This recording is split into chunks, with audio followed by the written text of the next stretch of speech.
आसमानी संकट के आगे हर कोई बेबस है। जलवायु परिवर्तन की मार किसानों पर पड़ी है। बेमौसम बारिश की मात्रा बढ़ी है। एकनाथ शिंदे ने विधानसभा को अंदरूनी मदद के बारे में जानकारी देते हुए कहा कि पिछले कुछ वर्षों में अतिवृष्टि, सूखा और बेमौसम बारिश हुई है। राज्य में बेमौसम बारिश से हुए नुकसान को लेकर विपक्ष ने राज्य सरकार की आलोचना की थी। मुख्यमंत्री एकनाथ शिंदे ने मुख्यमंत्री पद की शपथ लेने के बाद राज्य में भारी बारिश हुई। किसानों के हाथ से आई घास भी प्रकृति ने छीन ली।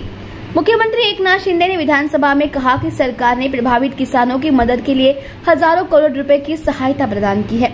मुआवजे के आंकड़े के साथ साथ सारा हिसाब भी दिया गया। दुनिया का किसान मिट्टी में सोना उगाता है। मैं भी किसान का बेटा हूँ। मुझे पता है कि जब फसल खराब होती है तो क्या होता है। विपक्ष ने चाय समारोह का बहिष्कार किया। सत्ता पक्ष और विपक्ष दोनों को किसानों की चिंता है। एकनाथ शिंदे ने कहा कि पिछले 1.5 साल में यानी जब से वे सत्ता में आए हैं, उन्होंने विभिन्न योजनाएं के जरिए बलिराजा को 44,278 करोड़ रुपए की रिकॉर्ड ब्रेक मदद की है। नुकसानीची पाहणी करण्याकरिता अध्यक्ष महोदय गडचिरोलीला गेलो आणि त्या संपूर्ण कालावधीमध्ये मी सातत्याने आम्ही सगळेजण बाधित जिल्ह्याच्या जिल्हाधिकाऱ्यांशी संपर्कात होतो। माझं कुटुंब, माझी जबाबदारी असं म्हणून फक्त केवळ घरी बसून VC द्वारे बैठका आम्ही घेतल्या नाहीत। आम्ही प्रत्यक्ष फील्डवर गेलो आणि शेतकऱ्यांशी बोललो, बांधावर गेलो आणि त्या ठिकाणी इतरांना फक्त सूचना देत बसलो नाही। ही वस्तुस्थिती आहे आणि आमचं काम मी काय आमचे सत्ताधारी नाही, विरोधी पक्षातल्या लोकांनाही माहित आहे। परवा कोणीतरी म्हणालं की मुख्यमंत्री आणि आमचे सहकारी सतत दौऱ्यावर असतात।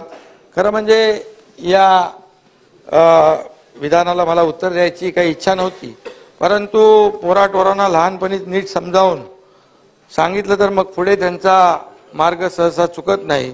परंतु एकच सांगतो, मी काय कोणाचं नाव घेत नाही, परंतु मुख्यमंत्र्यांचं काम असतं त्यांनी राज्याच्या कानाकोपऱ्यामध्ये जायलाच पाहिजे। जनतेशी थेट संवाद त्यांचा असायलाच पाहिजे आणि त्यांच्या समस्या जाणून घेणं हे देखील आमचं काम आहे। म्हणजे लंडन दौऱ्यापेक्षा राज्यातल्या कानाकोपऱ्यात गेलेले कवाही चांगलं असतं आणि म्हणून जे कोरोना काळात आपल्या मतदारसंघातही न फिरकणाऱ्यांना मला काही जास्ती महत्त्व द्यायचं नाहीये, परंतु ज्यांनी माझ्यावर दौऱ्यावर टीका केली त्यांच्या मतदारसंघात देखील अध्यक्ष महोदय कोरोना काळामध्ये कोविड काळामध्ये लोकांना धान्य वाटप आणि इतर जे काही वाटप करण्याचं कामही आपण केलेलं आहे। हे मुद्दाम